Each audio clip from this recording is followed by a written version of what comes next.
আজকে ভেবেছি যতগুলো কন্ট্রোভার্সি আছে মিটিয়ে নিই। Mimi Chakraborty controversy, yes, Mimi Chakraborty. তার একটা কন্ট্রোভার্সি হয়েছে বনগাঁতে, তিনি স্টেজ শো করতে গেছিলেন। আমি অনেকগুলো ভিডিও ইত্যাদি দেখলাম।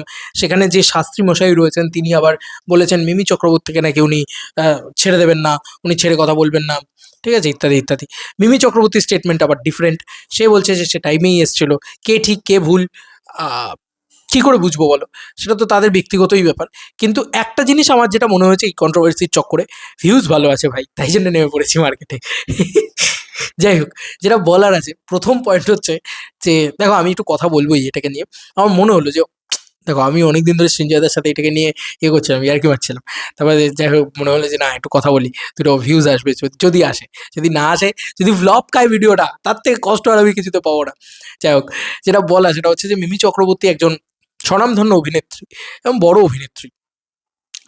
যারা আমরা কাজ করি সকল সেলিব্রিটিদের নিয়ে, টুকটাক ইভেন্ট টিভেন্ট ইত্যাদি করি, তারা আমরা সবাই জানি যে যদি কোনো সেলিব্রিটি 6টায় আসবে বলে, সে মোটামুটি ওই 8:30-9টায় ওঠে স্টেজে। এটা হয় ভাই। এটা এটা খুব একদম খুব পোলাইট একটা বিষয়, এটা হয়, মানে এটা হয়েই থাকে। তো যে কারণে আমি কোনো পার্টিকুলার সেলিব্রিটির নাম নিচ্ছি না, কিন্তু এটা হয়ে থাকে। তো এটা নিয়ে এত হাউচাউ করার কিছু নেই। এবং যে অর্গানাইজার মিমি চক্রবর্তীকে নিয়ে এই ধরনের জিনিসপত্র করেছে, মানে অর্গানাইজ করেছে, প্রথমত বনগাঁ। এবার তুমি বলবে বনগাঁ একটা গ্রামের মতন জায়গা, সেখানে কেন রাত্রি 12টা, 1টা, 2টো, 3টে, 4টে অবধি শো হবে? কেনই বা হবে? তাহলে তুমি মিমি চক্রবর্তীকে ডেকেছো কেন? আর মিমি চক্রবর্তীকে যে টাইমটা দিচ্ছ, সে টাইমটাতে তাকে, যে টাইমটা দিচ্ছ তাকে মিনিমাম 3 ঘন্টা আগে টাইম দাও। তাহলে তুমি জানো যে সে লেট তো করবেই, স্বাভাবিক বিষয়। এবার মিমি চক্রবর্তী কিন্তু অন্য কথা বলছে, এবং শুভশ্রীও এর সাথে এসে দাঁড়িয়েছে পাশে। তো আমি সেই সমস্ত বিষয় নিয়েও কথা বলবো। প্রথমত কথা হচ্ছে যে তাহলে তুমি 3 ঘন্টা টাইম দাও। আমার সিম্পল হিসাব, কে মিমি চক্রবর্তী কি বলছে না বলছে, আমার সিম্পল হিসাব। প্রথমত আগে এই জিনিসটাকে ক্লিয়ার করি। আচ্ছা, প্রথমত ঘটনাটাকে ক্লিয়ার করি। আমি ডেফিনেটলি শিওর যে অনেকেই জেনে গিয়েছেন যে একজন অর্গানাইজার তিনি মিমি চক্রবর্তীকে ডেকে নিয়ে যান পয়সা দিয়ে, বড় অঙ্কের টাকা দিয়ে তাকে ডেকে নিয়ে যান। মিমি চক্রবর্তী শো করতে ওঠেন 11:45 নাগাদ, এবং তারপরে ওনাকে 12টা নাগাদ নামিয়ে দেওয়া হয়। মানে 2-3টে গান গিয়েছিলেন হয়তো।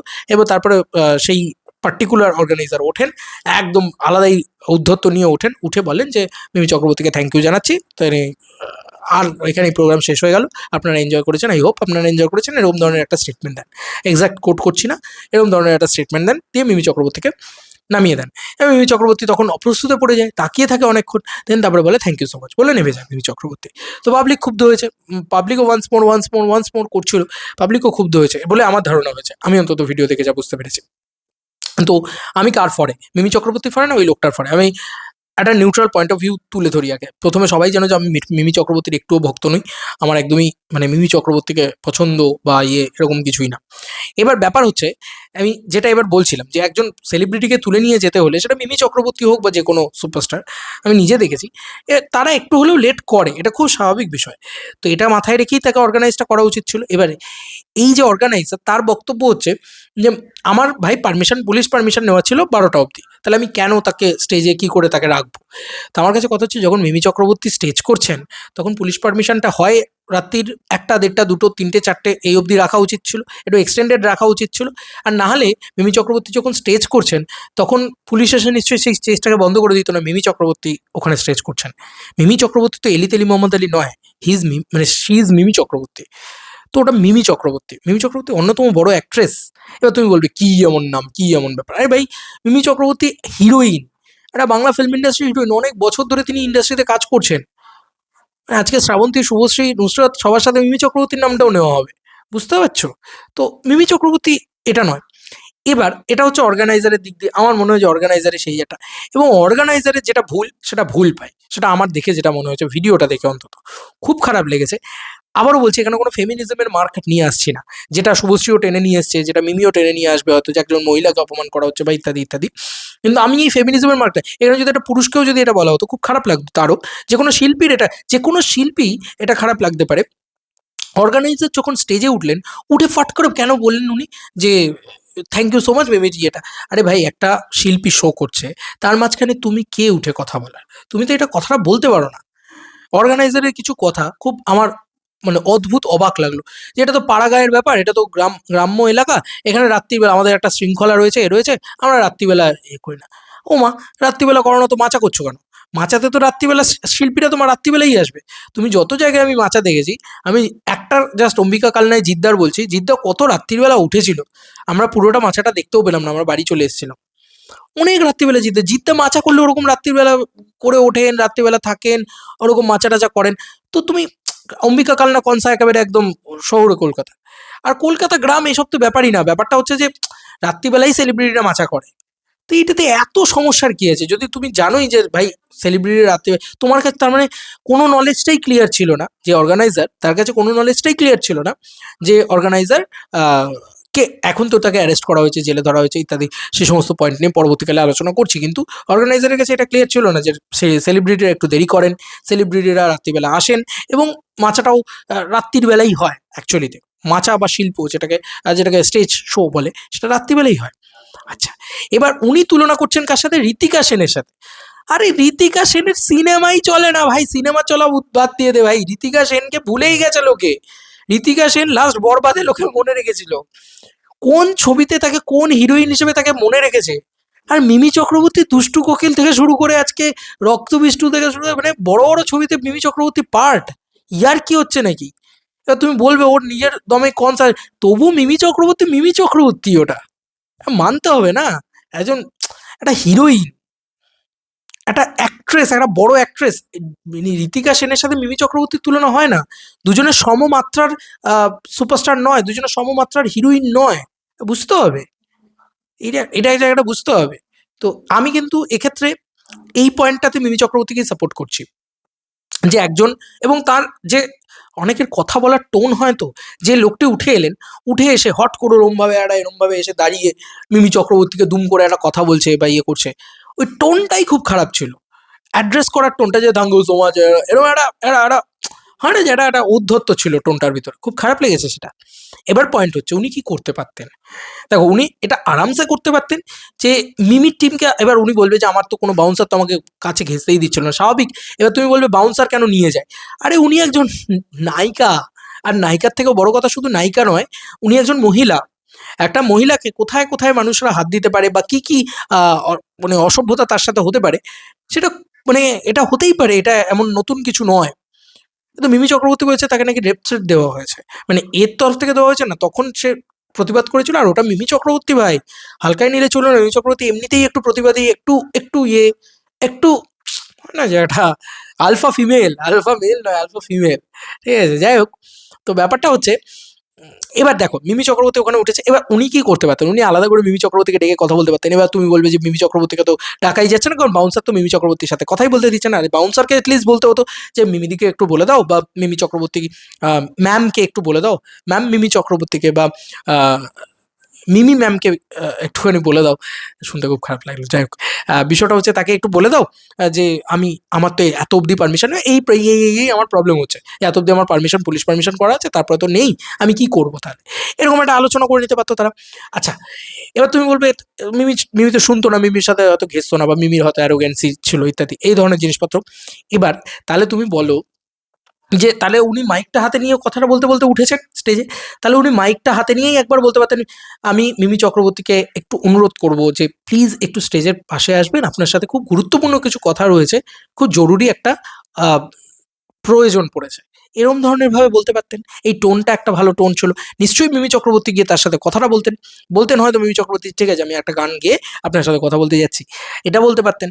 তারপর আপনি আবার হাতে মাইক নিয়ে বলতে পারতেন যে মিমি চক্রবর্তী প্লিজ আপনি একবার আসুন, আমরা খুবই অসুবিধায় পড়েছি, আপনি একবার এসে আমাদের সাথে কথা বলে তারপরে আপনি আবার প্রোগ্রামটা কন্টিনিউ করুন। এই ব্যাপারটা বললে কিন্তু এত অশান্তি হতো না। কিন্তু এই ব্যাপারটা উনি করলেন না, এই ব্যাপারটা উনি বললেন না, উনি ঔদ্ধত্য দেখালেন। এবার ওনার কাছে সমস্ত প্রমাণ রয়েছে, লোকাল থানার ইয়ে রয়েছে, হ্যানা ত্যানা ব্যাপারটা অনেক কিছু রয়েছে। এবার সেটা নিয়ে অনেক কিছু হয়েছে। মিমি চক্রবর্তী কী করেছে? মিমি চক্রবর্তীর মানহানি হয়েছে। তার মান, আচ্ছা তুমি একটা ভরা লোকের সামনে একটা সো কল্ড টলিউড ইন্ডাস্ট্রির অন্যতম বড় হিরোইনকে তুমি রীতিমতো অপমান করবে যে মিমি চক্রবর্তীর প্রোগ্রাম শেষ হয়ে গেছে, মিমি চক্রবর্তী পুরো হুব্বা হয়ে গেছে, মানে কি হলো রে ভাই, হাঁ করে তাকিয়ে আছে মিমি চক্রবর্তী, কি রে ভাই এটা কি হলো, হাঁ করে তাকিয়ে আছেন উনি, এরকম একটা এক্সপ্রেশন ছিল ভিডিওটার। আমি এখনো ভিডিওটা দেখেছি, আমি কোনো ভিডিও ক্লিপ ইউজ করছি না, কারণ এটা আমার পার্সোনাল ভিডিও, ভাই আমি কপিরাইটের ইস্যুতে নেই।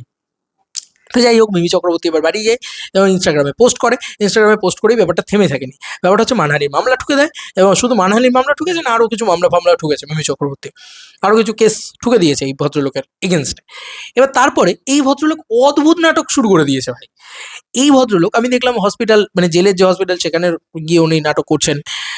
উনি বলছেন আমি শেষ দেখে ছেড়ে দেবো, মিমি চক্রবর্তীকে আমরা দেখে নেবো, ইত্যাদি ইত্যাদি। এখনও উনি ঔদ্ধত্যটাই কিন্তু দেখিয়ে যাচ্ছেন। উনি কিন্তু এটা বলছেন না যে আমার ভুল হয়েছিল। আচ্ছা, এবং মিমি চক্রবর্তী যেটা করেছে সেটা কি খুব গর্হিত অপরাধ করেছে? জেলে পুরে বা কোনো রকম কোনো মানে পাওয়ারের মিসইউজ করেছে মিমি চক্রবর্তী? যদি তুমি আমাকে জিজ্ঞেস করো, আমি বলবো একদম না। আমার মনে হয়নি। কেন বলছি? কারণ আজকে যদি মিমি চক্রবর্তী এই কেসটা না করতো, আজকে যদি মিমি চক্রবর্তী এই পুলিশ কেসটা না করতো, যদি ওনাকে অ্যারেস্ট না করা হতো, তাহলে কি দাঁড়াতো? যে বেঙ্গলের যে কোনো শিল্পী যখন তখন তাকে স্টেজ থেকে নামিয়ে দেওয়া যায়। যা ইচ্ছা তাই তার সাথে করা যায়। এটাই তো দাঁড়াতো, এই ন্যারেটিভটাই তো দাঁড়াতো। হ্যাঁ, তুমি বলতেই পারো যে, যেকোনো শিল্পীর টাকা নিয়েছো যখন, তোমাকে তোমার টাইমটা মেইনটেইন করতে হবে। এই বক্তব্যটা তুমি বলতেই পারো। কিন্তু অ্যারোগেন্ট ভাবে বলতে পারো না। ম্যাডাম, আপনি তো টাইমে আসতে পারেননি। কি করব বলুন তো? আপনি ম্যাডামকে জিজ্ঞেস করুন। তিনি গেস্ট, তিনি হিরোইন। আর সেলিব্রিটিদের যে একটু ট্যানট্রাম থাকবে না? হিরোইনদের একটু ট্যানট্রাম থাকবে না? আপনি তো জানেন। এবার আপনি তুলনা কার সাথে করছেন? কে একটা সিঙ্গারের সাথে তুলনা করলেন, তার নামই জীবনে কোনোদিন শুনিনি। ঋতিকা সেনকে আমি তাও না হয় চিনি। ঋতিকা সেনের সাথে তুলনা করছেন মিমি চক্রবর্তীর। এটা তো সম্ভব নয়। এবং আজকে তুমি বলো, মিমি চক্রবর্তী টাকা নিয়েছেন, সব ঠিক আছে, রাত্রিবেলা স্টেজ করতে উঠছেন। কিন্তু আজকে একটা কথা হচ্ছে যে, আজকে যদি মিমি চক্রবর্তী ছেড়ে দিত, এই লোকটাকে যদি না কেস করতো এই লোকটার এগেনস্টে, বা কিছু যদি না বলতো, এই শাস্ত্রী, এই যে ওরকম একটা বেশ পোশাকে থাকেন উনি, তো ওনার এগেনস্টে যদি কিছু না করতো, তাহলে আচ্ছা, পুলিশ কি কিসের গড়ে ধরেছে? আমি আনন্দবাজারের কিছু খবরও পড়লাম। পুলিশ ধরেছে মিমি চক্রবর্তীর কোনো অ্যালিগেশনের জন্য পুলিশ ধরেনি কিন্তু লোকটিকে। পুলিশ ওখানে তদন্ত করতে গেছিল, সেই তদন্তে বাধা দিয়েছেন এই ভদ্রলোক, সেই কারণে ভদ্রলোককে অ্যারেস্ট করা হয়েছে। যাই হোক, আদালতেও উঠেছে, আদালতেও কিন্তু এখানে মানে ওখানকার যে লোকাল থানা, সেখানে ওকে হেফাজতে রাখতে করেছিল, সেখানে আদালত সেটাকেও কিন্তু খারিজ করে দিয়েছে। এবার ব্যাপার হচ্ছে, বারবার বলছি, মিমি চক্রবর্তী কিন্তু পাওয়ারের মিসইউজ করেননি আমার মনে হয়। করতে চাইলে উনি আরো অন্যান্য কেস, আরো আগডুম বাগডুম উল্টো পাল্টা কথা বলে ফাঁসিয়ে দিতে পারতো, যে আমাকে ব্যাড টাচ করেছে বা ইত্যাদি অনেক কিছু করে দিতে পারে। ভাই, মেয়েদের হাতে প্রচুর পাওয়ার, মেয়েরা যা নয় তাই বলে ফাঁসাতে পারে, কিন্তু সেসব কিছু করেনি উনি। আর মিমি চক্রবর্তীর কথাটাই কিন্তু শোনা হতো সেক্ষেত্রে। মেয়েদের গ্রাউন্ড তো অনেক বেশি, কিন্তু উনি করেননি ওইসব। উনি যেটা বলেছেন, যেটুকু তার মানহানি হয়েছে, যেটুকু তার অসম্মানিত মনে হয়েছে, সেটুকুই উনি বলেছেন, এবং এটা যাতে ইন ফিউচার আর কোনো শিল্পীর সাথে না ঘটে, সেই কারণে উনি এই কেসটা করেছেন। এবং মিমি চক্রবর্তীর স্টেটমেন্ট কি? মিমি চক্রবর্তী বলছেন, আমি আমার টাইমেই এসেছিলাম, আমি কিন্তু টাইম করিনি। এবার কে ঠিক বলছে কে ভুল বলছে আপনি ধরে নিন। হ্যাঁ, ডেফিনিটলি মিমি চক্রবর্তীর যেটা ভুল ছিল সেটা ভুল ছিল। সেটা মিমি চক্রবর্তীর কি ভুল? যে মিমি চক্রবর্তীর টাইমে আসা উচিত ছিল। এটা আপনি যদি মিমি চক্রবর্তীকে বলেন, তাহলে বাদবাকি যেকোনো সুপারস্টারকে গিয়ে বলুন, বাদবাকি যেকোনো অ্যাক্টরকে গিয়ে বলুন। কেউ তো কোনোদিন বেঙ্গলে কোনো মাচাতে ঠিকঠাক টাইমে আসে না। আপনি ঋতিকা সেনের সাথে তুলনা করবেন না প্লিজ কারুর। বা আজকে কোথাও ধরুন হিরণ কোথাও টাইমে চলে এলো, এটার সাথে প্লিজ কারুর তুলনা করবেন না। যারা সো কল্ড বিগেস্ট স্টার, যাদের সিনেমা অ্যাটলিস্ট চলে, যাদেরকে লোকে গোটা বাংলা চেনে, তাদের তারা কিন্তু কেউই একদম ডট টাইম, ঘড়িতে ৬টা বাজে একদম উঠে গেলাম। আরে তাহলে শিল্পীর আর কি মানে রইল? শিল্পী তো শিল্পীই রইল না তাহলে। শিল্পী তো মানে একদম ৬টায় যেতে হবে মানে ৬টাতেই যেতে হবে। সবাই তো পাংচুয়াল হয় না। সবাই তো ওরকম নয়। আমি এরকমও দেখেছি যে ৬টায় বলে লোকে ৯টায় উঠেছে। ইচ্ছা করে, যাতে ওই হাইপটা ক্রিয়েট হয়, ক্রেজটা ক্রিয়েট হয়, আর ডাকবো এরকম করে। এটা তো নিউ নরমাল। আমি মানে গোটা ৫০ কি বেশি হয়ে যাবে, তার বেশি হবে। ৬০-৭০ টা ইভেন্ট করেছি বোধহয়। আমি দেখেছি জীবনে। অনেক কিছু দেখে নিয়েছি অলরেডি। সেখান থেকেই বলছি, এটাই কিন্তু নরমাল থিং। এটাকে নিয়ে এত হাউচাউ করার কিছু নেই যে উনি কেন রাত্রিবেলা উঠলেন। আমার মনে হয় যে অর্গানাইজার, তার পারমিশনটা কেন রাত্রিবেলা করানো ছিল না? উল্টে তার পারমিশন রাত্রিবেলা করানো উচিত ছিল। এবং উনি বলছেন এটা একটা ভদ্রলোকের পাড়া, এখানে রাত্রিবেলা লোকে জাগে না বা ইত্যাদি করে না বা মাচা করে না বা শো করে না। তাহলে আপনার আনাই উচিত হয়নি। বড় কোনো সুপারস্টার হিরোইনকে আনাই উচিত হয়নি আপনার। আনবেনও, আবার বলবেন যে সে ট্যান্ট্রাম কেন দেখা চায়? ভাই, বড় সুপারস্টার হিরোইনরা তো একটু হলেও ট্যান্ট্রাম দেখাবে, খুব স্বাভাবিক বিষয়। এবং সে একটু হলেও দেরি করে আসবেই। তার মাইন্ডসেটে তো এটা চলছে যে মিমি চক্রবর্তী এছাড়াও আরো অনেকগুলো স্টেজ করেছেন, সেখানে তিনি নিশ্চয়ই রাত্রিবেলায় স্টেজে উঠেছেন। যাই হোক, এবার পয়েন্ট হচ্ছে, আরও কিছু পয়েন্ট আছে, এটা আমার স্টেটমেন্ট ছিল। আমার মনে হয় যে দুপক্ষেরই খানিকটা হলেও দোষ আছে। মিমির দোষটা হচ্ছে টাইমে না আসা, সেটা মিমির দোষ হলে সব সুপারস্টারদের, সব স্টারেদের, প্রত্যেকটা মানুষের আমার মনে হয় টাইমে আসার জায়গাটা তৈরি করা উচিত প্রত্যেকের, যে না ভাই 6টা মানে 6টা, ডট 6টাতেই উঠবো আমি। এটা কিন্তু করেন না কেউ করেন না, কেউ না, কারণ নাম নিয়ে বলছি না, কিন্তু কেউ করেন না। তো তাহলে মিমি কেন একা দোষী হবে, তাই না? এবং এই ভদ্রলোকের দোষ আমি অনেক বেশি দেখছি, যিনি মিমিকে অর্গানাইজার হিসেবে ডেকে নিয়ে গিয়েছিলেন। সেটা খুবই অন্যায় কাজ করেছেন। উনি ঔদ্ধত্য দেখিয়েছেন, স্টেজের উপরে উঠে একদম মিমিকে ক্রস করে চলে এসে পাবলিকের সামনে এসে কথা বলছেন, মানে এটা ঔদ্ধত্য দেখানো, এটা ঠিক নয় বলে আমার ধারণা হয়েছে। আমার মনে হয়েছে উনি খুব রুড বিহেভিয়ার করেছেন, খুব বাজে ব্যবহার করেছেন, মুখ চোখ এক্সপ্রেশন সেগুলো খুব খারাপ ছিল। মিমি খুব অবাক হয়ে গিয়েছে, মিমিকে আলাদা করে ডেকে এই কথাটা বলা উচিত যেত, সেটা সর্বসমক্ষে সবার সামনে মিমিকে ওভাবে অপমান না করলেও চলতো। এবার শুভশ্রীর স্টেটমেন্ট, শুভশ্রীও কিন্তু এই কথাটাই বলেছে, আমি যে কথাটা বলেছি, শুভশ্রী কিন্তু এই স্টেটমেন্টটা দিয়েছে, তার সাথে একটু নারীবাদী ব্যাপার স্যাপার, একটু ফেমিনিজম এগুলো ঢুকিয়ে দিয়েছে। এটা মেয়েরা তো একটু করে ভাই, কি করা যাবে। আমি আর এটার এগেনস্টে গেলাম না, কারণ এক্ষুনি মেয়েরা আমার উপরে চাউর হয়ে যাবে যে হ্যাঁ তুমি কেন বলছো। বাট এর ভিতরে ফেমিনিজমের কিছু নেই। এখানে যদি রাজবর্মন দাঁড়িয়েও এই সেম জিনিসটা বলতো তাতেও অন্যায় ছিল। এবং যদি আজকে রাজবর্মনকে দেখছিলাম সেদিনকে পাথর ফাথর ছোড়া হচ্ছে, এগুলো ঠিক না। কি হচ্ছে ভাই? যাই হোক, যদি খারাপ লাগে গান বলে দাও যে ভাই তোমার গান ভালো লাগছে না, চুপ করে যাও। হ্যাঁ, পাথর ফাথর ছুঁচো, মানুষের অ্যাক্সিডেন্ট হয়ে গেলে, মাথা ব্যথা ফেটে গেলে কী রে ভাই, পচা ডিম ছড়ে তাও একটা কথা। যাই হোক, আমি এটাই বলছি যে কোনো একজন কি বলবো, অ্যাক্টর, অ্যাক্ট্রেস, সিঙ্গার, মানে যারা যে কোনো সিঙ্গার, যে কোনো মানুষ যারা শিল্পী, তারা স্টেজে উঠছেন যখন, তাদেরকে এভাবে অপমান করা ঠিক নয়, তাদেরকে এভাবে তাড়িয়ে দেওয়াটাও ঠিক নয়। এটা শুভশ্রীও সমর্থন করেছে এই পুরো বিষয়টা। এই জি 24 ঘন্টা এটা ব্যাপারটাকে খুব খারাপ দাঁড়িয়েছে ব্যাপারটা, শুভশ্রীও কিন্তু সেই স্টেটমেন্ট দিয়েছে। সেই সমস্ত ভিডিওস ইত্যাদি ইত্যাদি সোশ্যাল মিডিয়াতে অলরেডি রয়েছে। আমি পুরো রাখলাম আমার ভিডিওটা, ইচ্ছা করেই রাখলাম, তার কারণ হচ্ছে ভাই বাবারে কত কপিরাইট ইস্যু এখন চারিদিকে, কিছু বলা যাবে না। তো যাই হোক, এটাই হচ্ছে বিষয়। এবার এই ভদ্রলোক বলেছে আমি শেষ দিকে ছাড়বো, দেখি সত্যিই কে ঠিক কে ভুল। আর সত্যিই মানে লোকটা এতই ভুল বা লোকটা এতটাই ঠিক যদি হতো, তাহলে সত্যিই কি ওনাকে অ্যারেস্ট করা হতো? উনি এত সৎ, এত ভদ্র, তাহলে উনি পুলিশকে তদন্ত করতে বারণ করছেন কেন? কেন বারণ করছেন? বারবার বলছি, মিমি চক্রবর্তী যদি আজকে এইটুকু না করতেন, তাহলে কালকে হয়তো আবার একটা কোনো শিল্পীকে সেমভাবে অপদস্থ হতে হতো, এবং এরা আরও সাহস পেয়ে যেত যে ভাই যা ইচ্ছা তাই করা যায়। আমি পয়সা দিয়ে এনেছি মানে আমার বাপের চাকর নয় কোনো সেলিব্রিটি। আমি পয়সা দিয়ে আনলেও আমি অনুগতই থাকবো তার কাছে, কারণ সে আমার কাছে এসছে, দ্যাটস ইট। এইটুকু ভাবি না যে আমি অনুগতই থাকবো তার কাছে? তুমি বলো তো, আজকে কোনো বড় সুপারস্টার যদি থাকতো, তার সামনে কোনো অর্গানাইজার, আমি তো এত সুপারস্টারের কাছে, আমি দেবদার দেখেছি, আমি জিদ্দার দেখেছি, আমি দুজনকে দেখেছি, কোনো অর্গানাইজার এসে তারা দেবদার কানের কাছে এসে কোনো কথা বলে, জিদ্দার কানের কাছে এসে দেবদার সঙ্গে সঙ্গে সেটাকে নিয়ে কথা বলতে থাকে, জিদ্দার সেটাকে নিয়ে কথা বলে, কিছু একটা প্রবলেম হলে সেটা দেবদা দেখে নেন, জিদ্দা দেখে নেন, দুজনেই দেখে নেন। এবার তুমি বলবে তাদের বাউন্সার টিম ভালো, মিমির বাউন্সার ভালো না, হতেই পারে। মিমির বাউন্সার একটু বেশি স্ট্রিক্ট, হতেই পারে, কেন হবে না? উনি একজন মহিলা, তাই না? উনি একজন মহিলা, ওনার দুটো বাউন্সার থাকবে, এটা খুব স্বাভাবিক বিষয়। এবং ওই দুটো বাউন্সার যে ওনার মানে তারা যে খুব স্ট্রিক্ট হবে, এটা খুব স্বাভাবিক বিষয়। ওইরকম একটা ওরকম একটা লোকটার লুকটাই কিরকম একটা ভিলেনিটি, একদম সাউথের মুভির ভিলেনের মতন। তো তাকে দেখলেই তো হচ্ছে ভাই একে দূরে রাখা হবে, যতই টাকা দিক না কেন এই লোকটা ঠিক না, মানে এরকম একটা মনে হচ্ছে। লোকটাকে দেখলেই কিরকম একটা লাগছে। যাই হোক, সেটা কাউকে লুক দিয়ে কাউকে মানে জাজ করা উচিত না।